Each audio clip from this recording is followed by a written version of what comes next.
Alright, welcome back to UNBOX&CO, guys. Thank you so much for stopping in. We are, of course, back with something new to take a look at, something new to be unboxed on the channel. I had something come across my desk. It's a dressy watch.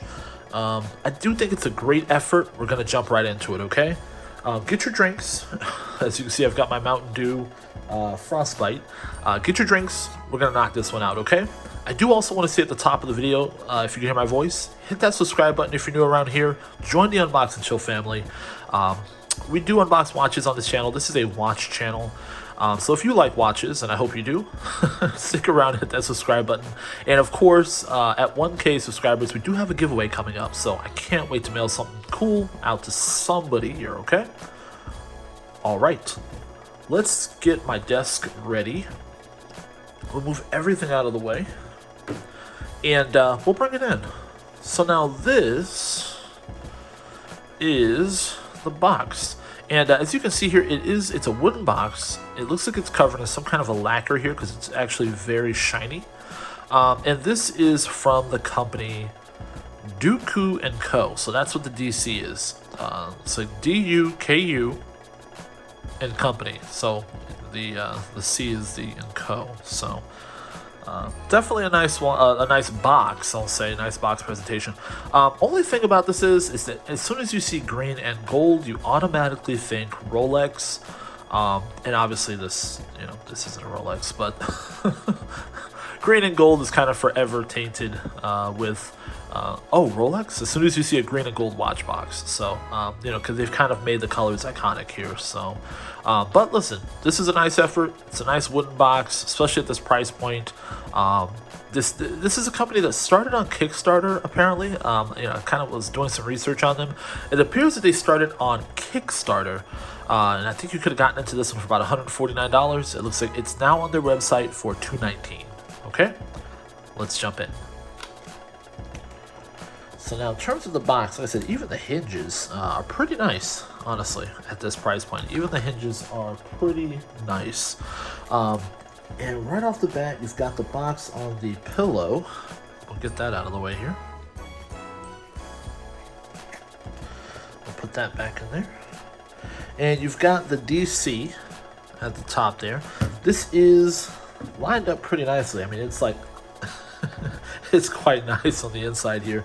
Soft touch everywhere you can touch. It's nice. It's got a I'm assuming a pleather, but it's definitely nicely done. It's a nice appearance here.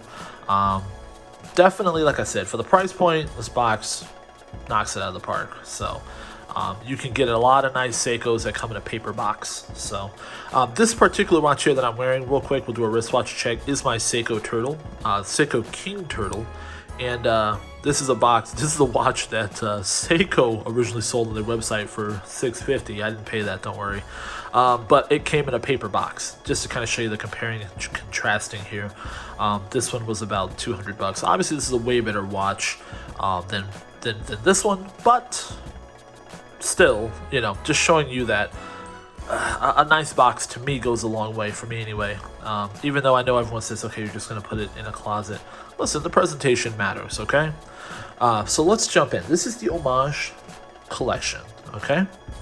And this particular watch, as we go in for some detailed shots here, this is the Blue Mountain. That's what they call this watch here. This is the Blue Mountain. Now, as you can see, it is the second hand is sweeping. So it is an automatic watch. It is not a quartz watch. And it does have 100 meters. Let's see here. Actually, we'll get the specs here. I've got the specs lined up here. We're going to go down as we look at everything. I do have the website pulled up here on my computer screen. So let's zoom in. And as you can tell, this is a 316 stainless steel, 316L stainless steel case. Interesting lugs there. So as you see, the lugs kind of come off the case there. So interesting lugs there. But the case is made out of 316L stainless steel. And you've got the exhibition case back on the back of the case. Okay. I almost dropped it there. You've got that deployant clasp, as you can see there. That clasp is deployant. There we go. That's not bad at all. Let's see here. We'll leave that unhooked.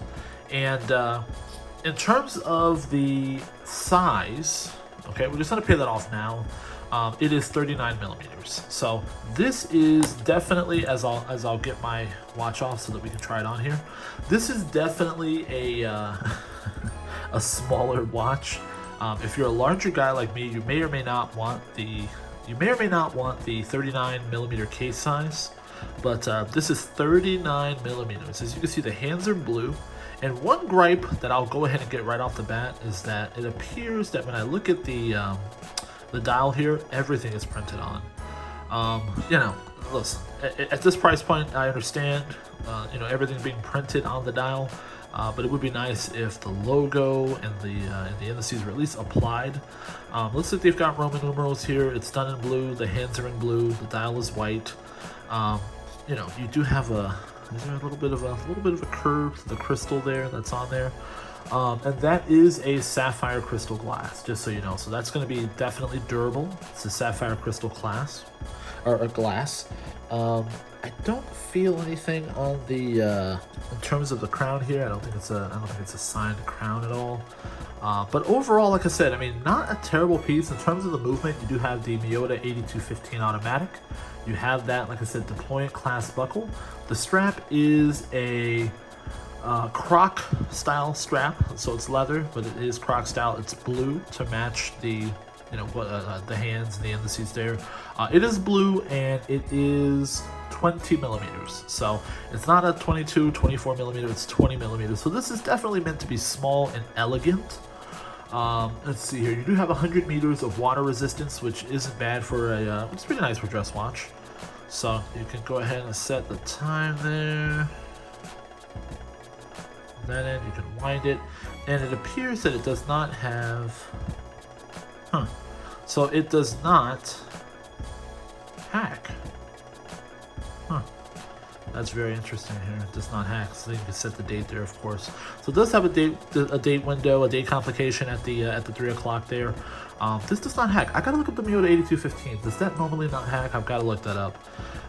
But let's throw it on the wrist here, and let's throw this back, and we will see what this looks like. So one thing I will give them nice credit for is that a lot of times when a watch has a deployant clasp, it does not fit me. My wrists are, you know, roughly 8 1/4 inch. And for whatever reason, the watch usually just doesn't open up enough for the deployant clasp to even really work for me.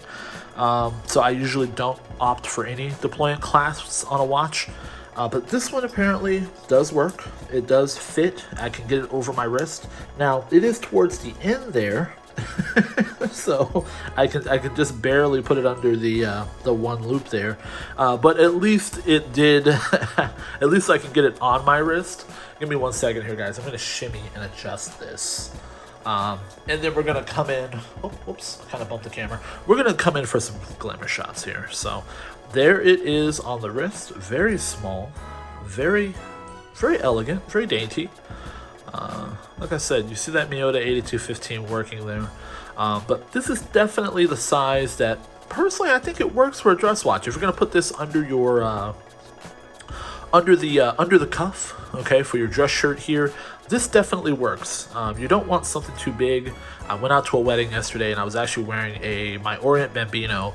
And that one is about 40 millimeters, so it's just 1 millimeter larger than this one, and that's the perfect size for a dress shirt. So this one's a little bit smaller, just ever so slightly smaller, and this will work as well. But as I said, guys, there it is on my roughly 8 1/4 inch wrists. You gotta let me know. 39 millimeters. Is this a size that you could you feel like you could wear and get away with? I can when I have dress clothes on. If I'm not wearing dress clothes, I could not wear a watch this size. Like a diver that was this size, I just couldn't do it.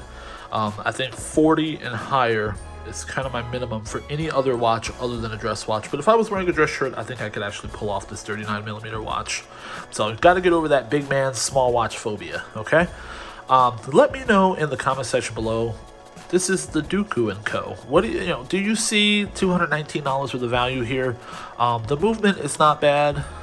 You know, like I said, the box is very nice. The overall presentation is very nice.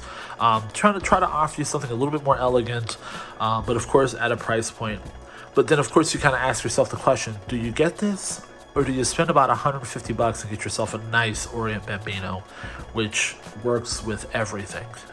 You know, that's going to kind of be the problem with sort of a lower end dress watch, is that the Bambino really, in my opinion, has the market completely on lock here in terms of, I'm not trying to spend a lot of money and I want to get a nice cheap dress watch. Of course, you can go up and get something from Seiko and the Pressages and things like that. You're getting into more of the $300-400 buck range.